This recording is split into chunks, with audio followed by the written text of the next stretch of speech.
Salut les motards! Je suis excité comme une petite fille à l'idée d'essayer ce XADV de chez Honda.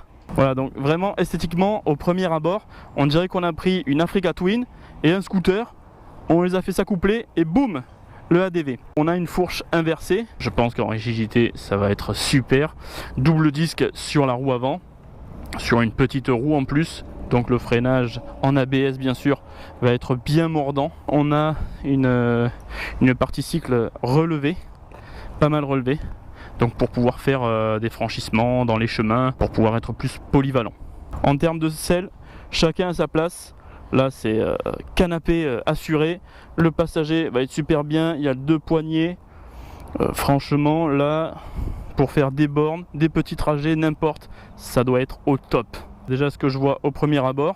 Ensuite, on va parler un peu du poste de pilotage. Alors déjà, il n'y a plus de clé. La clé, c'est ça. C'est un bip qui va empêcher le bikejacking. Donc quelqu'un qui va arriver, qui va vous pousser du véhicule, va vouloir partir avec et au bout de 2 mètres, il va se couper. Grâce à ça, qui sera dans votre poche bien sûr. Ne le laissez pas sur le véhicule forcément, sinon vous lui donnez sur un plateau. Pour mettre le contact, comme je disais, il faut être dans les 2 mètres du véhicule. Et une fois qu'on est dans les 2 mètres du véhicule, on appuie sur le bouton. Hop, on entend un clac. Et là, on peut faire soit ici, seat et fuel, ça veut dire selle et carburant. Donc seat c'est là et fuel c'est là. Si j'appuie sur seat, ça ouvre la selle. Si j'appuie sur fuel, hop, ça ouvre la petite trappe qui donne accès au réservoir. Une fois qu'on a passé seat et fuel, on met contact. On voit neutre, ABS qui s'allume et là c'est bon. La clé s'est éteinte, ça veut dire qu'il a repéré, donc qu'on peut démarrer. En termes de tableau de bord, il est assez complet. On a la consommation instantanée et la consommation moyenne au 100 km. On a bien sûr la vitesse, le compte-tours, le rapport de boîte engagé, l'heure, kilométrage total et kilométrage temporaire. Et on a même la date. Ensuite, en termes de bulle, on a ici un petit clapet qui permet de la régler plus haute ou plus basse en fonction de votre envie et de votre taille surtout. Je reviens sur seat et selle. Quand on soulève la selle, on voit qu'il y a un coffre pour casque, un seul uniquement bien sûr, visière vers le bas. Donc on est débarrassé, si on veut se faire une petite balade ou quoi, on est débarrassé du casque. Et ensuite ce que je vois, si on veut charger un téléphone, il y a la prise allume-cigare. Je vois aussi une petite LED, donc c'est l'éclairage du coffre bien sûr, et c'est une petite LED, donc consommation quasi à 0. Ah oui, ce que j'oubliais de dire, on a donc le réservoir au milieu du scooter. L'avantage c'est que quand vous mettez l'essence, bon ben vous n'avez pas besoin d'enlever la selle pour mettre l'essence, mais ça ce n'est qu'un détail. Surtout, ça fait une masse centrale et basse. Plus on a de poids en bas sur le véhicule, moins on va sentir le poids. Premier test, j'ai mis la clé à un peu plus de 2 mètres. Là on se retrouve sur un véhicule totalement inerte. Voilà. Donc là je peux absolument rien faire. Ah bah il y a quelqu'un qui revient d'un essai, je vais aller lui demander tout de suite ce qu'il en pense. Salut, tu reviens d'un essai? Oui. Est-ce que tu peux me donner tes premières impressions? Agréablement surpris. Ouais. De la pêche, de la souplesse. D'accord. Du couple. Ok. Donc couple, pêche. Ouais. Souplesse, tu t'en viens de la souplesse. Souplesse, ouais. Que tu cherches à envoyer, ça envoie. Et ça envoie, ouais, parce que c'est un 7,5. Ah ouais, ouais, ouais. Et en termes de position, comme je te disais, en maniabilité? Alors on s'y fait vite quoi. On s'y fait vite. J'ai l'impression qu'elle est au selle, mais en fait au feu rouge tu te décales un poil, tu mets ton pied tranquille. Ah ouais, ouais. Non, c'est un bon produit, un super produit. Super, d'accord. Et bien sûr, tu es l'heureux propriétaire de la Honda Panam 1300. Panam 1300, donc ça fait quand même beaucoup de différence entre les deux. En poids, oui. Ouais. En poids, c'est énorme. Ouais. Mais alors, par contre, on se sent en sécurité là-dessus, vraiment. Ouais. C'est un bon produit. D'ailleurs, je vais adopter, je crois. Super. Bah allez, merci. Bonne journée. Ciao. C'était la réaction à chaud de ce petit ADV. C'est à mon tour de l'essayer, on va voir ce que ça donne. C'est parti. Pour partir, il faut forcément enclencher le mode drive. Hop, et là on sent un petit à-coup, comme quoi la vitesse est passée. Et ensuite on accélère pour partir. L'embrayage est en prise directe, il n'y a pas de moment de latence, donc réactivité, merci. Réactivité instantanée.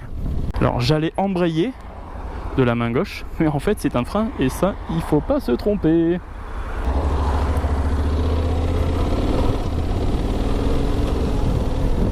La sonorité n'est pas très forte, hein, mais il fait un bruit rock, un très très beau bruit. J'ai l'impression au niveau sonorité d'être à bord d'une voiture qui a un V8. Oh la sonorité est magnifique. Allez, je vais un peu mettre poignée dans l'angle pour voir ce que ça donne en départ d'un feu. Oh, putain.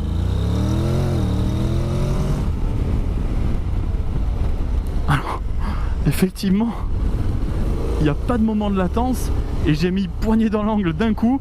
Il m'a mis un à-coup directement. Alors je m'y attendais pas forcément parce que je connais pas le véhicule, mais c'est assez surprenant et c'est pas dangereux. Attention, c'est pas dangereux. Mais c'est très plaisant même de partir d'un coup comme ça. Allez, je vais me refaire un petit départ arrêté, poignée dans l'angle, attention.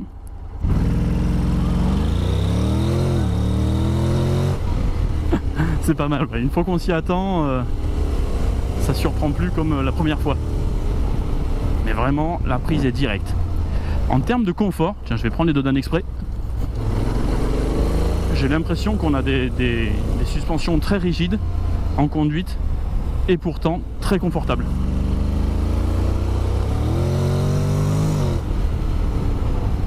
Ah oui, ça tape pas. Hein. J'ai passé le Dodan à un bon 60, mais ça tape pas.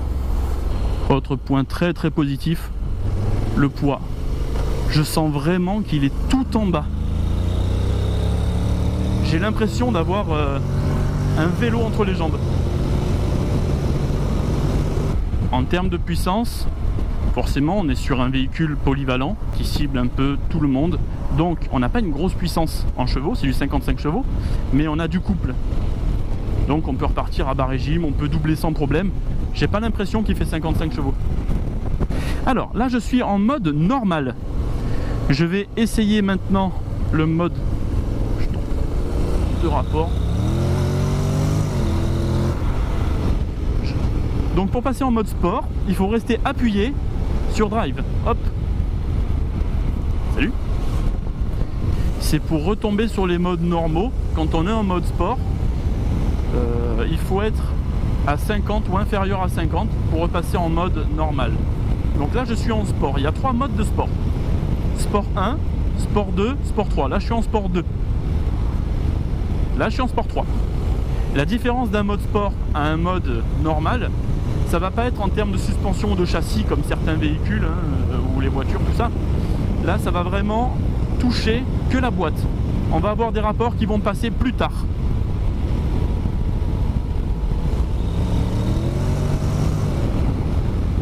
Voilà, donc là j'ai accéléré un peu, poigné dans l'angle pour voir ce qu'il donnait.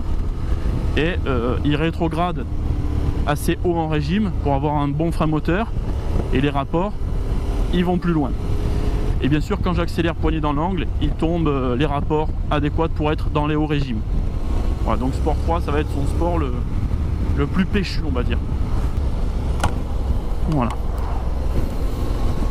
Donc on peut régler la bulle en roulant à une main, il n'y a pas de souci. Il faut juste s'habituer. Hein. On débloque, on tire les leviers, voilà comme ça. Hop, on débloque, on tire sur l'extérieur et après avec les leviers, on baisse ou on augmente. Ouais, c'est un coup c'est un petit coup à prendre, hein. C'est rien de méchant. Voilà, et là c'est protection des moustiques maximum quoi.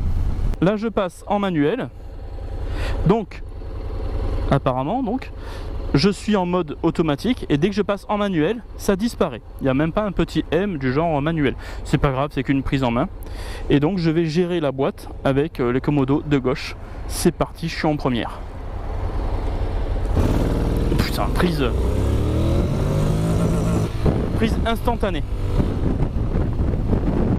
Alors ça vient de me surprendre. Donc ce qui vient de me surprendre, c'est la plage d'utilisation. Quand je suis en manuel, apparemment, l'ordinateur de bord ne corrige pas le rapport. C'est-à-dire que là, je viens de taper un rupteur sans faire exprès, parce que je m'attendais à ce qu'il aille beaucoup plus loin dans les tours. Je vous montre, c'est pas bien de faire un rupteur, mais je vous montre juste pour que vous compreniez. Donc là, je suis à 3000, 5000, j'accélère. Voilà. Et à 6500 tours, il va faire un rupteur, parce que c'est sa plage maximale. Voilà. Donc en fait, il faut passer le rapport supérieur, évidemment. Je m'attendais à ce que l'ordinateur de bord corrige ça et fasse passer le rapport. Mais non, il ne le fait pas. Alors c'est pas grave, hein, c'est juste une habitude, c'est un coup à prendre. Une fois qu'on connaît bien la machine, on le fait naturellement. Hein. C'est comme tous les véhicules, hein, faut s'y habituer. Hein. Mais ça surprend un peu au début.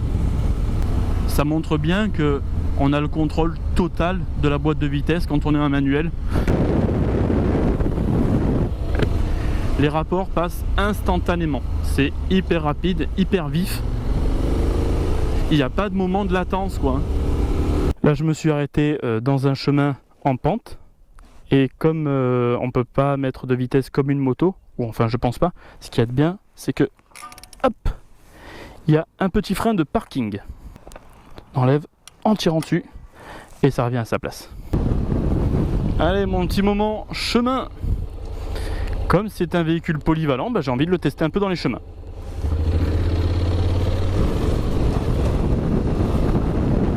Oh, un chat noir. Oh, chat noir.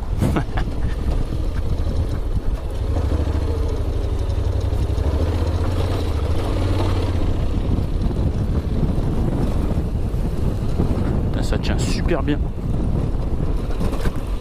L'ABS qui se déclenche très facilement pour corriger un petit peu les pertes d'adhérence. Voilà. Bah écoute, très à l'aise. Hyper à l'aise, j'avais envie de continuer à faire du chemin parce que je me sentais bien. Je sentais pas de perte d'adhérence au niveau de la conduite. Juste voilà, quand je freinais, forcément la roue arrière se bloquait un petit peu, donc l'ABS s'est déclenché. Mais ça met en confiance. J'ai pas parlé de la position. Elle est franchement super cette position. Le buste est très redressé, voire même un petit peu en arrière, on peut, puisque les pieds ont la possibilité d'être mis en bas, donc à plat, ou alors comme un scooter devant, pour avoir un maximum de confort. Un guidon très large qui offre beaucoup de maniabilité.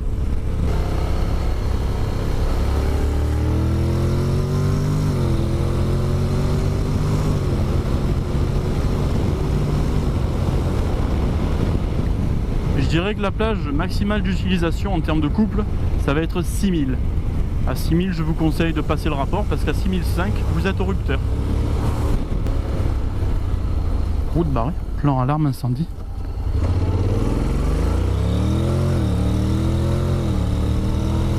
J'ai réussi à rentrer dans un deuxième petit chemin.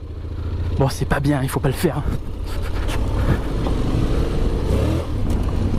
Ouh, ça part de l'arrière direct.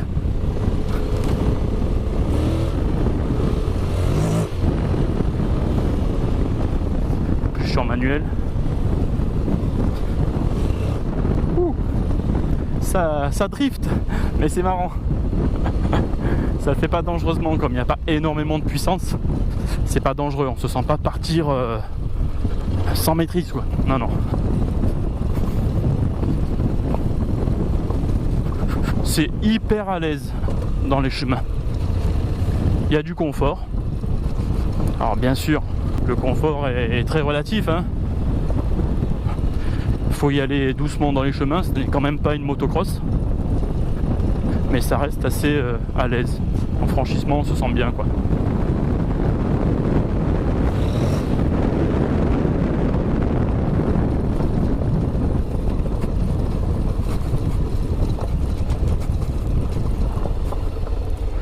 Le fait qu'il y ait l'ABS, ça rassure beaucoup sur le freinage avant sur terre.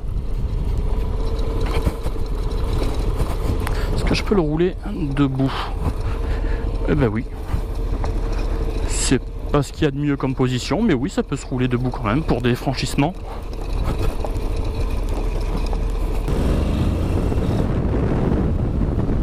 Ah, effectivement. Alors le mieux pour pas ripper de l'arrière, ou très peu, c'est le mode normal. Et là, effectivement, l'arrière ne rippe pas. C'est un peu comme un traction control, et donc ça va être plus rassurant. Voilà, c'est ce que je voulais savoir tout à l'heure. J'étais en manuel, donc forcément, ça m'a fait bizarre. Je vais un peu vous montrer un départ arrêté en manuel.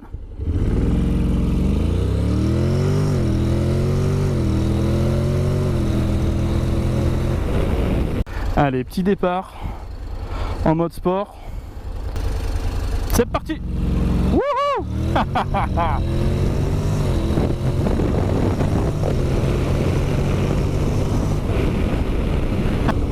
Restons un petit peu sérieux. Là, en consommation instantanée, forcément, il y a des grosses variations. Là, je suis à 3 litres, je passe à 8 litres, tout ça. Mais c'est pas ce qui est le plus intéressant. C'est la consommation au 100. En faisant des accélérations depuis le début de l'essai, je suis à 4,5 litres. Qui est une consommation très raisonnable par rapport à la cylindrée et ce que je lui ai mis un peu dans la tête. C'est la fin de ce test, donc un grand merci à Honda Toulon du groupe JPV pour ce prêt. Je vous dis à bientôt pour d'autres tests. Ciao. Bon, maintenant la grosse blague, ça va être pour sortir. Pour rentrer, j'ai galéré. Pour sortir, ça va être tout aussi chaud. Alors.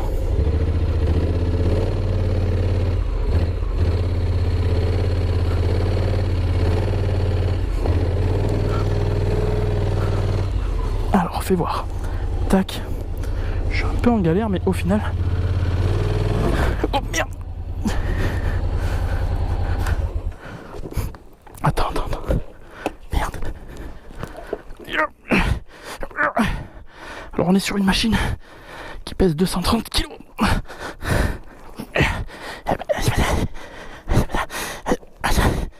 merde.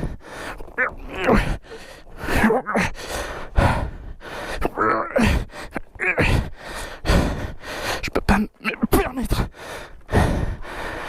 d'être coincé ici. Oh putain. Heureusement que j'ai un peu de force, sinon ce serait mort.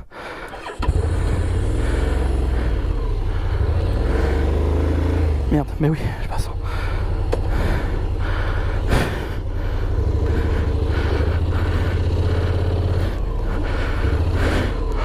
Oh oui. Délivré, libéré. Oh my god, que ça fait du bien. Est-ce que j'ai abîmé quelque chose? 9. Oh, je sais. Ah non, même pas, c'est de la sève. Oh oui. Je t'aime. Je voulais pas être en galère. Et qu'est-ce qu'on fait pas? Allez, c'est reparti. Ah, c'est du sport, hein. C'est du sport, mais ça vaut le coup. Merde. Ouais, faut s'y habituer. Faut passer toujours en mode drive. Ah, c'est pas du sport de chambre, mais on prend quand même beaucoup de plaisir. Allez, let's go. Allez, on va le ramener. C'était le moment petite adrénaline du jour.